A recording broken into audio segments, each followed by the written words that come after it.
I will never forget sitting there, listening to those bids go up and up and up to unprecedented levels that we had never experienced in our life before, and knowing that one person was desperate to get that watch for the museum, for public show. It was so emotional, the two extremes of emotion. And you don't expect that, do you, when you're working in watches, to have these experiences? Yes. And that circles back to the tagline, is you never actually own a Patek That it's an Philippe. emotional tagline, and that's what resonates with people, is emotion.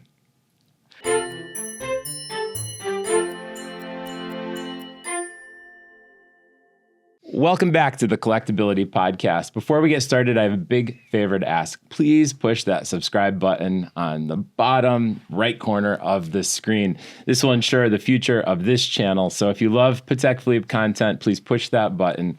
And also, please comment below after you watch this video. And that is a good segue to my first question with Tania Edwards today. Why don't we have more followers? That's a very good question, John. And we get asked that all the time. So true. And I think you probably ask it every single day. But I think it's very important that we remember that quality matters more than quantity. And I think that we are very fortunate to have really high quality listeners who listen to this show or watched on YouTube. And for those people, we say hello, thank you. And we're thrilled to keep providing you with content that you want to listen to. And I just wanted to say that right off the bat. First of all, thank you so much. These podcasts wouldn't be possible without you and all your hard work, Tania. And we are thrilled with all of our listeners with your comments and your engagement. And it's all about quality and not quantity. I was looking, there are YouTube channels of people that study cheese, piglets, or even designer toilet bowls that have more followers than we do. But that's okay, because here we are only discussing Patek Philippe, and we're going to dive deep today. And I wanted to start a new tradition. We're going to kick off the year with our first podcast with having a conversation with Tania Edwards and myself, discussing all things Patek Philippe, digging into the state of collectability, discussing some behind the scenes. And we're not going to go into the deep depth bios that we have in the past. Hopefully you know us already. But we are going to share some secrets from the world of Patek Philippe, which we know our listeners very much enjoy. And my first question for Tania, if you could relive one day of your horological life, what would it be?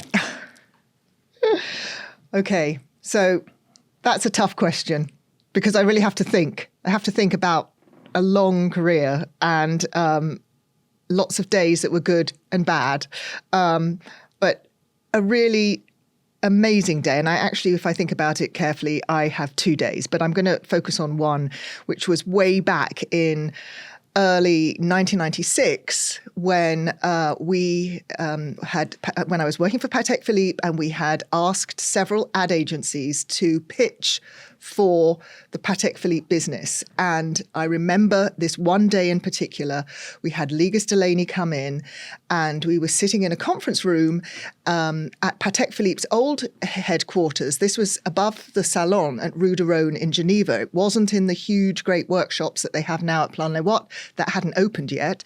And I was sitting at a very long conference table, and I remember at one end was the ad agency, and they held up a board that had a layout of the ad campaign it's really very similar to how we still see it today, all these years later. And the tagline, "You never actually own a Patek, you merely look after it for the next generation." And that moment of reading it, hearing it read out, was a pivotal moment, I would say, in my life. I had an emotional reaction to that line. Without sounding too soppy, a tear came into my eye, and I knew that was it. Just at that one moment, that was it. And I'm sitting to the right of Philippe Stern, who at the time was the president of Patek Philippe, and he just was nodding sagely like this. And for Philippe Stern to nod means, that's great. So I knew it was a winner. So that was a really amazing day And for Mr. Stern to show an emotional reaction like that, because he's so stoic usually. He's very stoic, and he doesn't often show a positive. It has to be really good for him to show a positive reaction, and he did. And it was from that moment on we knew they'd won the business. That was going to be the tagline, and who knew that these decades later, that's still the tagline. It's what the brand is known for today. It's absolutely extraordinary. Yes, so that was my one day. So how about you, John? What's an important day you'd like to relive in your horological life? To relive is a strong question. Experience that. When I go back in my mind, like the greatest horological day is very specific. December 2nd, 1999. We've discussed this before on the podcast, and that is the day of the masterpieces of the Time Museum sale at Sotheby's. And this was pivotal, not only for my own life, but it was also one of those moments, we've all experienced it, where you're witnessing history, and in some cases, you're part of history.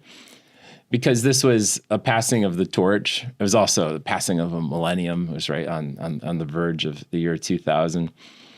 And seeing Seth Atwood's museum from Rockford, Illinois, being offered to the world for sale. And these were the highlights from that collection. It was monumental, including, of course, the Henry Graves Super Complication, which famously sold for $11 million in that sale. But it wasn't just the Graves Super Complication. It was all these other horological works of art. There was astrolabes, there was sundials, there was the famous Breguet Sympathique clock made for the Duc d'Orléans, which is now on view at the Patek Philippe Museum.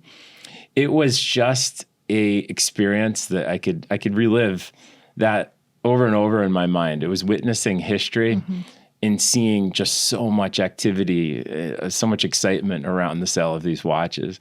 Also, I might add, it is the exact day that you and I met for the first time. And can you recollect what happened that day for you? Well, I remember that day very well. For lots of reasons, including what you're just saying. But I had recently given birth to my daughter, and I dragged myself out of bed because I knew this was so important, an auction, that I had to be there. And most importantly, Alan Bambry, who at the time was the curator of the Patek Philippe Museum in Geneva, had flown over to New York because he was bidding on one really important watch, which was the Graves Super Complication.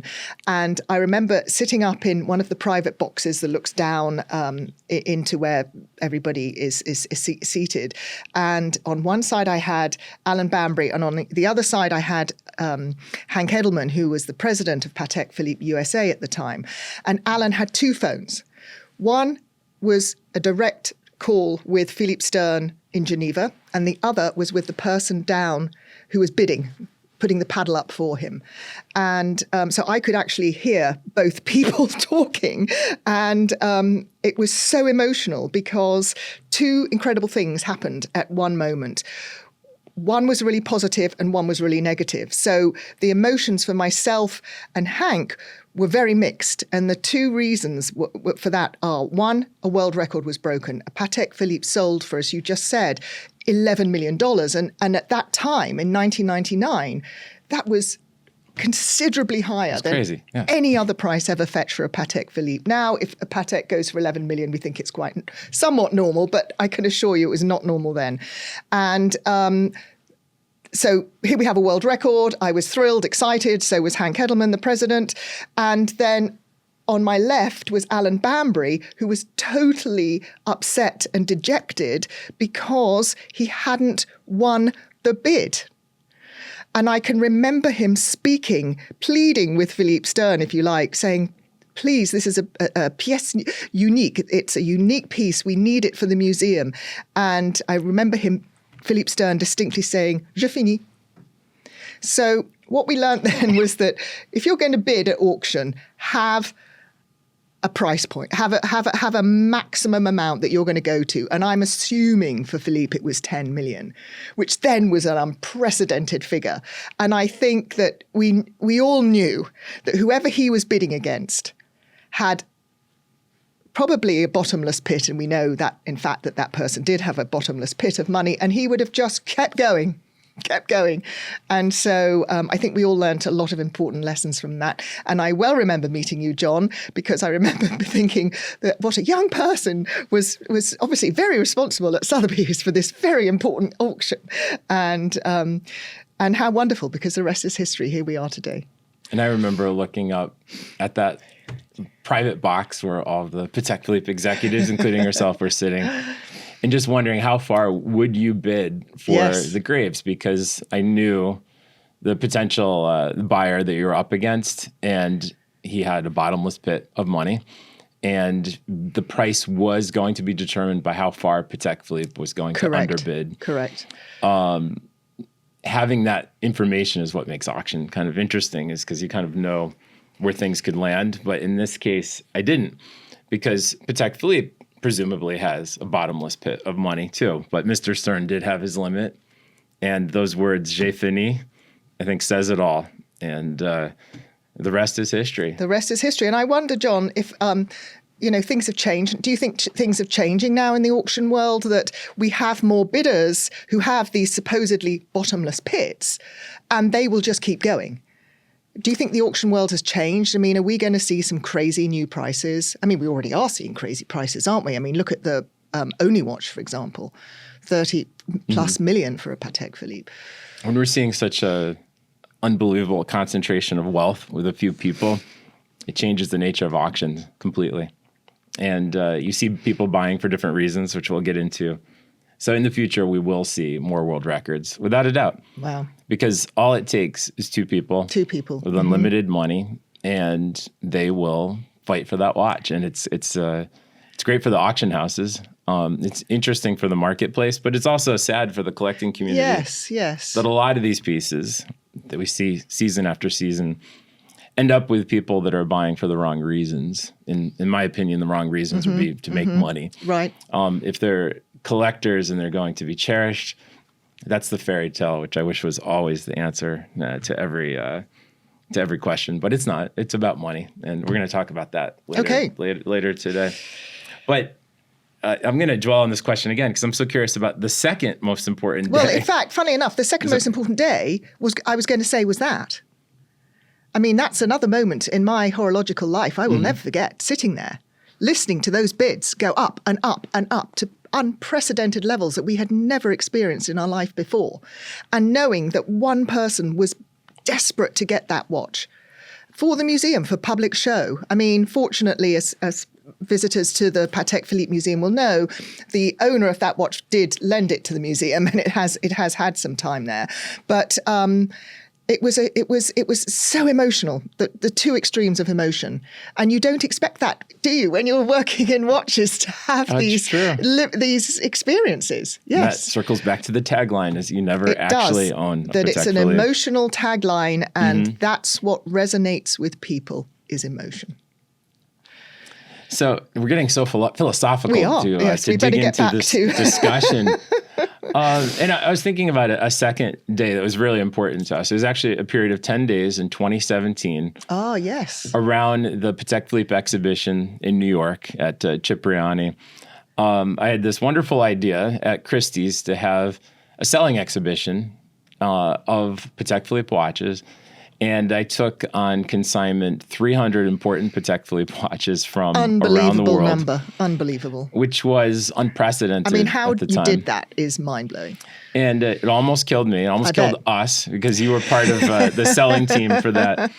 And I was going back on my notes of like where the vision of this came from, and found this is I'm sorry to quote myself, but this is just so important about those 10 days.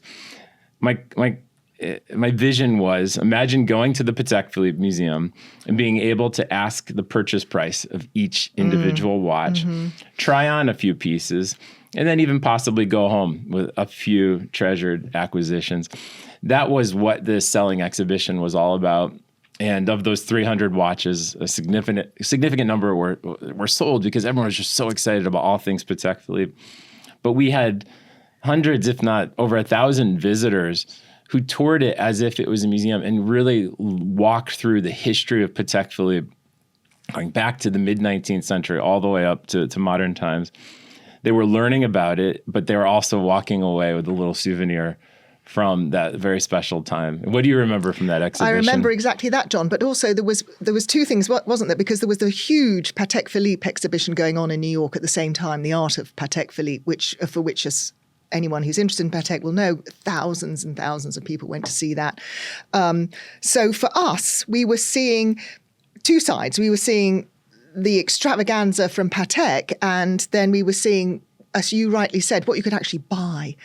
And I think it was really an extraordinary experience for people to have gone to the major Patek Philippe exhibition at Cipriani's, seen these priceless pieces from the museum, and then come to Christie's and they could buy a similar piece there and then. It was absolutely mind-blowing. And funnily enough, I mean, it was so important that I had actually asked some friends to come, and they remember to this day when because you did tours, a couple of tours during the day, and one of them was when you played a Patek Philippe musical box. And we'll talk a bit about a musical box probably a bit later. But people had no idea that Patek Philippe had such a rich history, had made so many extraordinary timepieces. And I think that that's what was a pivotal moment, obviously for us, to see that it was possible to bring together a historical collection for sale, as well as people's reaction, just seeing people be in awe of what man can achieve in terms of timekeeping. Yesterday, I happened to visit a somewhat local to the New York area Patek Philippe boutique. Uh-huh. And it just shows a small slice of what Patek Philippe is all about. It's beautiful, it's elegant, it's luxury, but all you see is the modern offering, and you don't have the historical context. Right. And I think going back to that exhibition in 2017, it makes it so much more powerful when you see where watches come from. And I see this in people's collections when they have some historic pieces, and then, of course, their modern watches that they're wearing on their wrist. It makes the collecting, the academic, everything about it just more enjoyable. Yeah. And this is what collectability is all about. Absolutely. And it's such an honor for us to be able to show the real history of Patek Philippe's extraordinary contribution to horology. And another great thing, going back to that 2017, I try to think of where collectability was born. And it was really during that exhibition that we had the common vision of building a company where people can actually experience the wealth of history of Patek Philippe and be able to buy something and not only visit it in the museum, but actually have their own personal museum. And that's been so much fun, curating collections over the years. So, and that's a perfect segue to where collectability has been over the last 5 years. And most recently, collectability was in Miami, of all places, at the original Miami Beach Antique Show. There's a lot I'd like to discuss about that show. First of all, what were your impressions of the Miami show? Well, John, I've been to the Miami show once before, and I'm not a big fan of trade shows. I think it comes in part from the many years I spent going to Basel when I was at Patek Philippe, and it was so crazy busy. But obviously that's very glamorous compared to a lot of trade shows here in the States. And my experience is a lot of standing around for days on end, a lot of tire kickers, a lot of... it's a different experience. Whereas this year at Miami was a fantastic experience. And I'm saying that from the bottom of my heart. We had so much excitement. And especially for us at Collectability, people were seeking us out, coming to have a look. And they weren't disappointed because you had curated an extraordinary collection of Patek Philippe's. I think it was 110, wasn't there, John? Of watches from... pocket watches from the 1800s through to modern. And that where else can you see 110 Patek Philippe's? I mean, that's an extraordinary collection in itself. But also just the breadth of timepieces that represented the rich history of Patek Philippe. And so what was different for me was the enthusiasm, the interest, the excitement that people had when they came to our booth, that they really recognized what was in front of them. There were times where like 2 or 3 deep people trying to it was get to crazy. the case, especially the first 2 absolutely days crazy. of the show. And we were making a big mess, weren't we? Because we were pulling out watches and we were only allowed to take one at a time. But that just went by the side because we couldn't physically deal with the excitement and demand of people wanting to look at watches. I remember at one point, I tried to push the pause button because we had so many people trying to get into the cases. It was just, it was too much. And I just said, stop, let's get everything organized back in the cases, back in the vault. And then we pushed the reset button because it was just organized chaos. It was fun thinking about it in retrospect. It was just so much excitement over vintage watches. Ellipse. It was an Ellipse fest. It was an Ellipse fest. I mean, we sold quite a few Ellipse at the show. And for you and I, that was a dream come true, yes. wasn't it? That we had been waiting for that moment. People coming up asking for the first time, I want my first Ellipse. Or couples coming up, we want his and her hers. Ellipse. And Yes. that was just so much fun seeing people engaged with the historic offering from 1968. 100%. Ellipse. All things Ellipse. And actually, even I think what was most important was seeing men trying on some of the very early Ellipses, which were quite small in size, and not taking off their great big steel sports watches and trying on a delicate, beautiful watch and using the word elegant. Yes. That is a new word that I haven't heard men use. And for me, that was music to my ears and yours, obviously, because this is what we want people to understand, is look at vintage.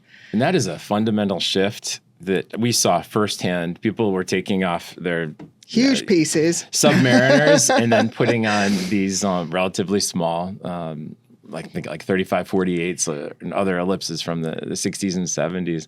And they just looked great. They look so cool on these people. Because they're sensibly sized. Yes. And not these hockey pucks, which people exactly. are so used Sensibly sized. And, I think people at last understand that men in the 50s, 60s, 70s, 80s were not smaller. Yes. They just had smaller watches, that's all. It was an awareness that we Yes. saw come to life during the show, and that was quite fun. It was the best fun for us, yes. The best part for me of the show is for the first time in Miami, my wife and son joined us behind the counter. So Tanya and I had the backup team come in. Thank we needed goodness. reinforcements. We needed reinforcements, and they were amazing because they have never done this before. And it's very daunting to stand with this sea of people around you wanting to look at pieces that need descriptions and answers. And I was so curious. I asked them both, off the record, how their experiences were at the show. And my son, he was college age. He really enjoyed it. He was surprised by some of the aggressiveness of some of the visitors. And my wife, she was a champ. She was standing there amazing behind the case. And we just, the four of us were bouncing off of each other, able to answer all the questions. And it was really a wonderful time. And it meant a lot to me personally because my family was able to see what I do for a living. Yes. You know what we do. We've been But they doing don't this for see decades. what you do. Yes. So they got to hear the whole experience of what collectability is all about, and to see firsthand, to meet our clients. And this was quite special. That was wonderful to meet clients and meet enthusiastic new clients who we had never met before, who just wanted to learn. And so obviously for us, because educating people about Patek Philippe is our mission and goal, it was wonderful to be able to share that knowledge. So John, your family being there was obviously very special, your wife and son. So would you put that, if you were to say what was the good, the bad, and the ugly experience of Miami show, I'm assuming you'll put that in the good. Yeah, the good would be family. Bad. I was really annoyed by the rhinoceros. Let's talk about that. So let's talk about the rhinoceros in the room, yes. So you have to explain what that is. So let's go back in time, back to 2017 at the exhibition that we had at Christie's. I took on consignment this it was an automaton. I remember it was monkeys that would play music. Oh, I remember that. It was the ugliest thing I've ever seen. It was quite horrible. Somewhere I have a picture of you with it. And it hijacked the show in a way because everyone wanted to see the band play. Yes, they would play the cymbals and everything. And but it was still it was something interesting that people haven't seen before from the 19th century. So I always kept that in the back of my mind. Especially for kids or people who have never seen automata or singing birds. This is a lot of fun to see these kind of things. So I brought this beautiful silver rhinoceros from the 19th century that I recently picked up, where you pull the tail and it sings, a little bird pops out the back of the silver rhino and it sings a song. Sings a beautiful song. So it was a novelty. It was like something fun to show kids that were walking by the booth because there are a lot of families in Miami. What I didn't realize is this became a social media darling, and people were lining up to see the stupid rhino, which happened to be displayed next to a very important 7-figure Patek Philippe 1518, which is what I really wanted to discuss. A holy grail, a Patek Philippe that you very rarely see, and probably most people there had never seen in real life. It was the watch worth discussing, yet I was spending all my time discussing the stupid rhino. So that is like the bad, but I want to bring up too the ugly, because I know you experienced this too. For the first time in Miami, it was I don't know what to describe this. There's like, as I think everyone knows, there's like a new form of journalism, like especially on YouTube, where people take cameras and just throw you on camera without consent and start asking questions. And this is the first time I experienced this at a watch show, where you'd look up and there are lights and camera and people asking questions, recording your immediate answer. Yeah. And I was fed up. There was one time I sent the people away. I was just like, we're here to meet clients, to discuss watches. We're not here to create only content. If there's some downtime, we did videos for all sorts of friends and had a lot of fun. Absolutely. When people asked, I was like, can we record and discuss? And shall we come back later? People were very respectful. The professional, social media people, yes. But the attack form of journalism, I was really fed up with that. Maybe I'm showing my age. I don't like that, because I discussed it with my kids and they're like, this is a form of TikTok creation, and this is more than acceptable. They're trying to get raw emotion reaction, and also they want to catch something that's a little controversial. Exactly. Yes. But this wasn't the time or place for that. And I'm going to give feedback to show management to put an end to that, where maybe there can be a time for that type of journalism, or it's not, or content creation. And there's definitely a time and place for it. But I was just kind of shocked by the aggressive nature by some of the... Yes, because everybody now is an expert, aren't they? That's the difference that we've seen. That if you just record a watch, or record somebody looking at a watch, or record somebody talking about a watch, then that's the expertise. But you and I know, having devoted our entire careers to this, that it's experience over many, many years, or in our case, decades, that gives us the knowledge to talk about these watches. And so, yes, it's frustrating to see the sort of kamikaze, give me a quote, then that tells us everything about this watch, which of course it doesn't. You can't do a soundbite on a Patek Philippe. And 99% of the people there were fantastic, absolutely, amazing, and I encourage 100%. Everyone to come to Miami for the show next year, which is going to be in March. I understand they're moving the show back. So maybe a bit warmer in Miami. And hopefully we'll continue the tradition of, we'd love to hand out Collectability oval, or we'll call ellipse caps, which were very popular at the show. Which were so popular, seeing everyone wear them at the show. And the idea was we're going to give them to anyone who bought a watch or has bought a watch from Collectability. That didn't work out so well at the end, did it? No. Everybody wanted a hat, irrelevant of whether or not they had bought a Patek. But and one other story on the ugly side. This is a story from my son. A gentleman, or a client who we don't know, bought an ellipse from another dealer and went over to my son and demanded, give me a hat, he said. And my son is like, he's very poker face. He's like, no. He's like, I bought an ellipse, give me a hat. And my son sent him away. And apparently the guy was absolutely fumed. if you want a hat, just ask. It's like, don't demand it, especially Right. you bought a watch from someone else. And then you came to gloat over the fact Exactly. that you bought it. It was from like, someone else. congratulations. It was just, but I would say is 99% positive, but 100%. 100%. It and was a great 100% worth experience. it. And I encourage everyone to go check out the Miami show next year. Agree. So, Tania. Well, actually, just before Yes. we leave Miami, you stepped into some very big shoes at the Miami show, didn't you?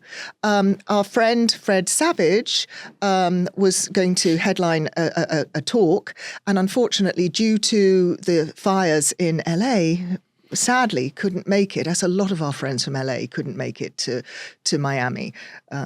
So what happened, John? What did you do literally at the last minute? So wasn't at the last minute, and I think Fred Savage is great, and I really love what he's doing, and we're going to talk about his new company in a future podcast. Yes, we want him on a podcast. Joining us, Yes, and he's kindly agreed already. Great. But he was sadly unable to be in Miami and to be part of a panel, which Tony Trina was going to have Fred Savage, Bryn Wallner, and Max Traber from Bonhams.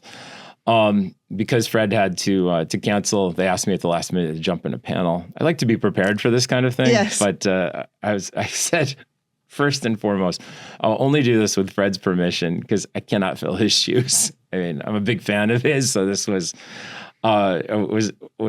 deeply humbling, and I was a little concerned to jump into the panel last minute for all these people coming to hear Fred talk. speak. Yes. So I did it and really enjoyed it. Well, people, I'm sure, were not disappointed. Tony asked wonderful questions. Bryn was in top form. Yes. Max told some great stories from the auction world. And I understand someone recorded it, and it's now on YouTube. You can watch it on YouTube. And actually, I watched it at the weekend, and I found it extremely interesting. And the panel talked a lot about collecting, the pitfalls, the joys, and literally where you see the market going, which I think was of most interest to people. Let's talk about donuts. Donuts. Most importantly, during this presentation, all right, during the whole show, we couldn't get food. You could not leave the booth. So we were starving every day. I eat my breakfast at 8 or 9, and we were lucky to get a meal at 8 or 9 p.m. So with that said, during this panel, which was around 2 p.m., I was starving. And it was hosted by some famous donuts in Miami. Oh, I'm sorry, I missed that. You didn't hear the story? No, I missed the donuts. I'm very upset about that. So I was holding the court. Well, I'm sitting at the booth. So when I'm sitting in front giving the presentation, I saw they were handing out donuts to everyone in this big tray. Oh, yum. And I'm watching people eat donuts all the time, just dying. And at the end of it, I was going to run and go get a donut. I was so... Don't tell me they were gone. And so at the 5 minutes before the presentation, I saw there's a tray of like 100 donuts. As soon as it ended, the donuts were gone. Oh, no. I didn't get my donuts. So. Oh, I'm terribly sorry. Well, hopefully... I don't know why I had to share that story. Well, hopefully we can make sure that you do get some donuts from that place next show. So I asked people, like, what's the story of those donuts? I wish I could remember the brand. They're like, they're the best donuts you've ever had. So there we go. It's... it was a real honor to be on that panel. Yes, and just a note about Tony. Tony has a new newsletter, Tony Trina.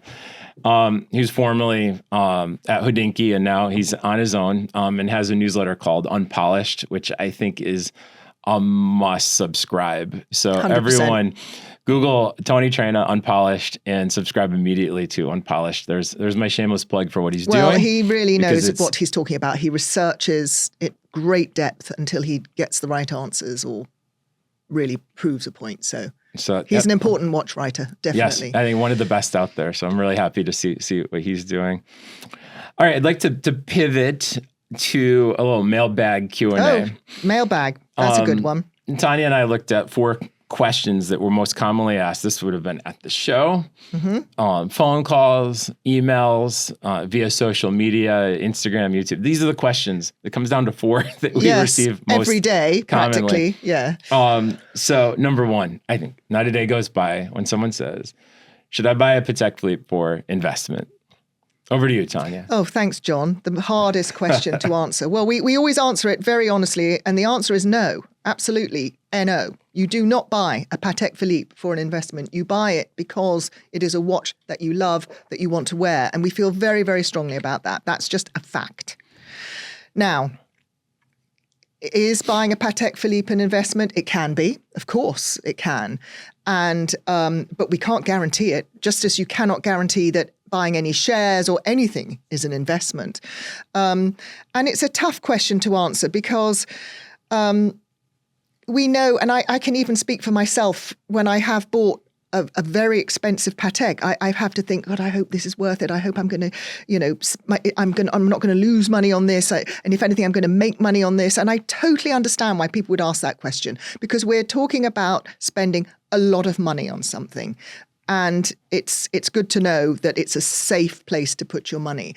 And I think that that's probably a fairer way of saying it, don't you, John? It's not, we guarantee you're going to increase by X percent, but we guarantee it's a safe place to put your money. Yeah, I wouldn't go so far to say guarantee. There are no guarantee. guarantees. That's a terrible word. I'm sorry, it slipped out. But I think it comes down to value retention. People want to be comforted to know yes, that with the rise and fall of everything that's going on in the world, if you choose to sell your Patek Philippe, odds are you're going to be okay. And okay, if you do make money, that's wonderful. But I've seen it just now going on almost 30 years. People that buy for investment generally lose. People that buy to collect are usually pleasantly surprised. If you buy what you love, you'll be fine. It's just, I tend to say no to collectors that want my assistance in curating a collection, and they only come at it from an investment point of view. I really want to hear that they have interest, knowledge, and the drive to actually learn about the watches, where it's not just about money. There are plenty of other places just to park money. And that's why I think financial services are one of our biggest industries.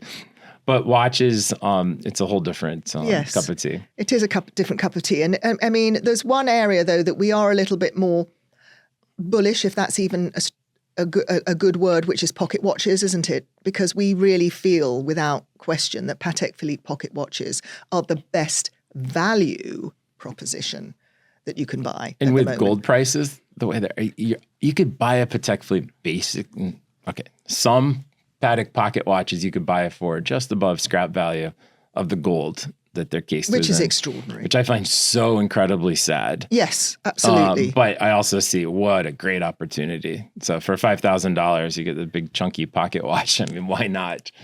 There's no reason not to own that. So it's we're still bullish on pocket watches. We are, and we will stay that. We constantly. Yes, we started on ellipses, as everybody knows, and our job, I'm happy to say, is almost done there, John. But pocket watches now, we'll keep pushing. So that's a good segue to the next most common question we receive, which is, what are the hidden gems in the world of Patek Philippe? What do you think, Tania? Well, I am very excited, John, because today I acquired a brand new Patek Philippe. I mean, it's not brand new. It was made in 1975. And I'm going to put my cuff back to show it. Oh, Isn't wonderful. this absolutely gorgeous? This is a reference 4237, line 1.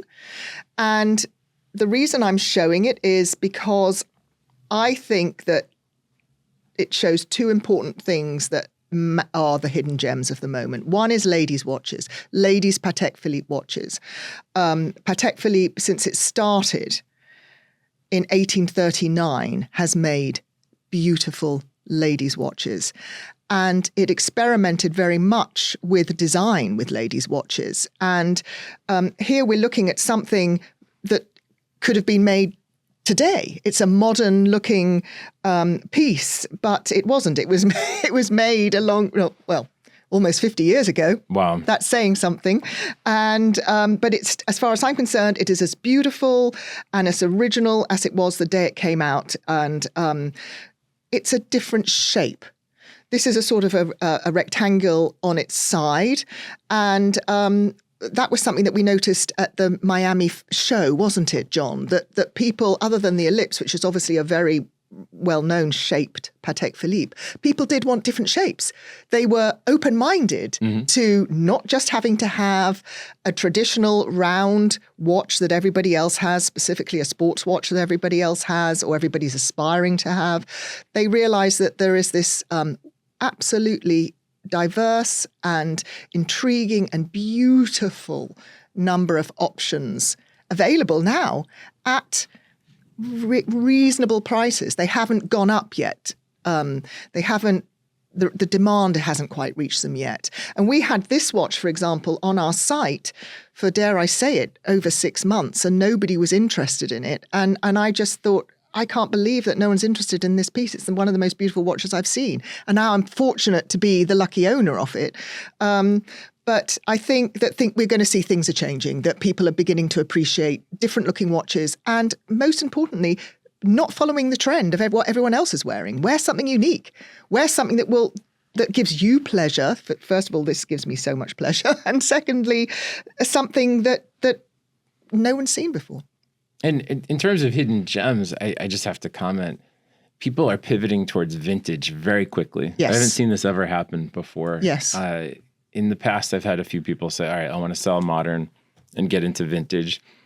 And then I had a lot of people say, I'm into modern. I want to have a vintage part of my collection.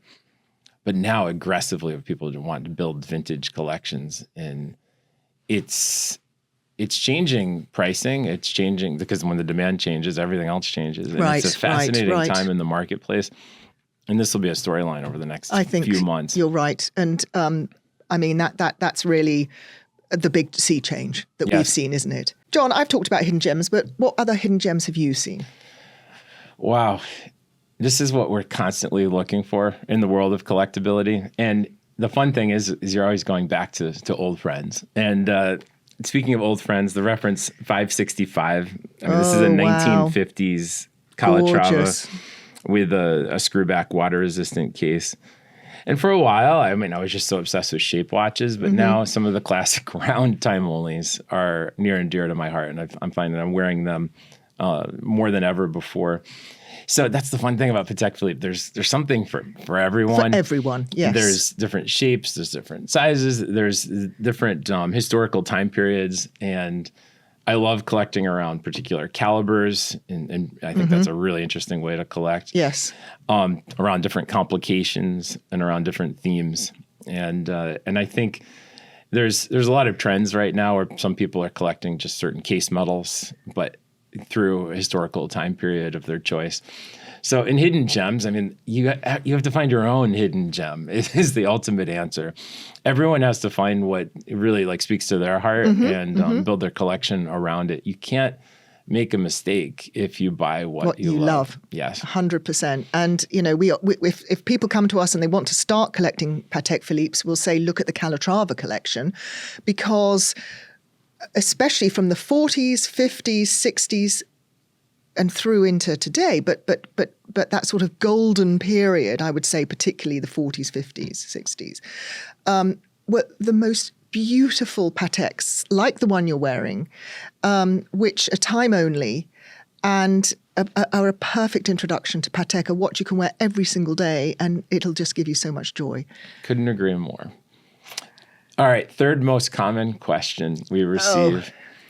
And we haven't brought this up on our podcast, and we're probably late to the game, but we receive it every day, is, so what do you think of the Cubitus? All right, you go first. Well, I have to say, and I'm sorry I keep referring to Miami, but obviously a lot happened in Miami. That was the first time I personally saw a Cubitus in real life. I saw it a few times because clients of ours came up wearing it. And then because we know them very well, they'd let you and I try them on. And then I actually went to the Patek Philippe store in Miami and I saw the full collection, the 3 pieces. And my final opinion, which is what I expected, was that when you actually hold it and feel it, it's a good looking watch. And it's immediately got that weight and that sense of quality that a Patek Philippe has. And I wasn't as insulted by it as I thought I would be. By any means, I thought it was a great looking watch. And to be honest, obviously we're vintage people. We prefer, just from that very fact, smaller watches. It was big to me. It did seem rather large. But, the fuss that was made about it, I don't think it was justified. Yeah, much ado about nothing. Much ado about nothing. What did you think? It's a watch where a lot of people had a lot to say about the look, but no one's talking about the feel. The feel and the quality. And when I finally had one in my hands, it was really to feel it on the wrist, the weight of it, and the aesthetic of it. My first comment would be, wow, it's easy to read the time. Mm-hmm. Which ultimately it's a functional object. Maybe my eyesight's not what it used to be. I love to be able to read the time. I was like, I would wear one of these. So forget all of the hype. It's just, it makes sense within the product offering of Patek Philippe. Yes. Wouldn't be my first choice, but I understand why people would want it in their collection. I understand why it would be many people's first choice. Mm-hmm. So I think the Cubitus has legs. It's going to be a major part of the future of Patek Philippe. And I really believe it fits within the historic storyline of Genta-inspired designs. 100%. Clearly, that's just my personal opinion. Which it does. And I know that's very debatable right now, different opinions, but that is from that storyline, and it makes sense within the Patek Philippe offering. It's another evolution. Yes, and I wonder if they'll make a smaller version. Yes. That would be interesting. It would make sense. And if they'll make a ladies version, that would be interesting. We'll see. Maybe we're going to see a Cubitus repeater someday. It would make sense. Well, they did come out with a somewhat complicated piece, didn't they? Yes. So we'll see. The fourth most common question we receive, and I think only you can answer this, is how do you pronounce Patek Philippe? Well, it's not Pateki, it's not Patek, it's Patek Philippe. There you go. You heard it here. Patek Philippe. Very easy. I have been saying it for 35 years, so I should be able to say it. But I have to say, you have an advantage because with a British accent, it just sounds better. When I speak with Americans, I often just say Patek, like a very nasally Patek Philippe. And a lot of Americans just say it like that.